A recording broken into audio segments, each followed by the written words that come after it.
அண்மைச் செய்தி தென்கிழக்கு வங்கக்கடல் மற்றும் அதனை ஒட்டிய பகுதிகளில் நிலவிய காற்றழுத்த தாழ்வு பகுதி ஆழ்ந்த காற்றழுத்த தாழ்வு பகுதியாக வலுவடைந்திருப்பதாக வானிலை ஆய்வு மையம் தெரிவித்திருக்கிறது.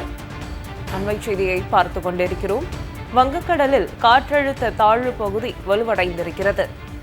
தென்கிழக்கு வங்கக்கடல் மற்றும் அதனை ஒட்டிய பகுதிகளில் நிலவிய காற்றழுத்த தாழ்வு பகுதி ஆழ்ந்த காற்றழுத்த தாழ்வு பகுதியாக வலுவடைந்திருக்கிறது.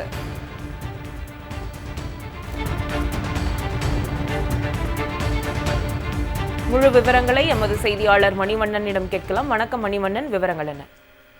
வணக்கம்.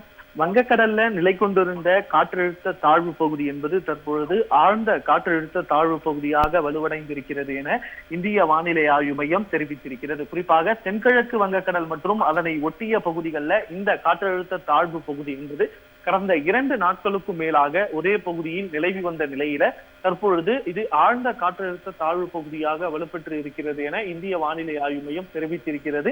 இது தொடர்ந்து மேற்கு வடமேற்கு திசையில் நகர்ந்து இலங்கை மற்றும் தமிழக கடற்கரையை அடுத்த 24 மணி நேரத்தில் அடையக்கூடும் என்றும் வானிலை ஆய்வு மையம் தரப்பிலிருந்து தெரிவிக்கப்பட்டு இருக்கிறது. இதன் தாக்கத்தினால் இன்று தமிழ்நாட்டின் டெல்டா மாவட்டங்கள்ல கனமழையும், நாளை மற்றும் நாளை மறுநாள் தமிழ்நாட்டின் வடகடலோர மாவட்டங்கள், டெல்டா மாவட்டங்கள், அதே போல தென் மாவட்டங்கள்ல மிக கனமழையும் பெய்வதற்கான வாய்ப்பு இருக்கிறது. தொடர்ந்து இது தமிழ்நாட்டின் உள்ளே அடைந்து மேற்கு தொடர்ச்சி மலை ஓரத்தை கடந்து கேரளாவின் உள்ளே சென்று அரபிக்கடலை அடையும் என்று எதிர்பார்க்கப்படுகிறது. இது நிலப்பரப்பை நோக்கி வரும் பொழுது காற்றழுத்த தாழ்வு மண்டலமாக மாறுவதற்கான வாய்ப்பு இருக்கிறதா என்பது குறித்து இந்திய வானிலை ஆய்வு மையம் ஆராய்ந்து வருகிறது. ஆனால் தற்பொழுது வரை அது காற்றழுத்த தாழ்வு மண்டலமாக மாறுவதற்கான எந்த ஒரு அறிவிப்பையும் வெளியிடவில்லை.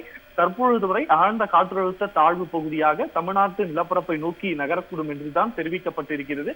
தொடர்ந்து இந்த ஆழ்ந்த காற்றழுத்த தாழ்வு பகுதியை இந்திய வானிலை ஆய்வு மையம் கண்காணித்து வருகிறது. வங்கக்கடலில் காற்றழுத்த தாழ்வு பகுதி வலுவடைந்திருக்கிறது. அண்மை தகவல்களுக்கு நன்றி மணிவண்ணன்.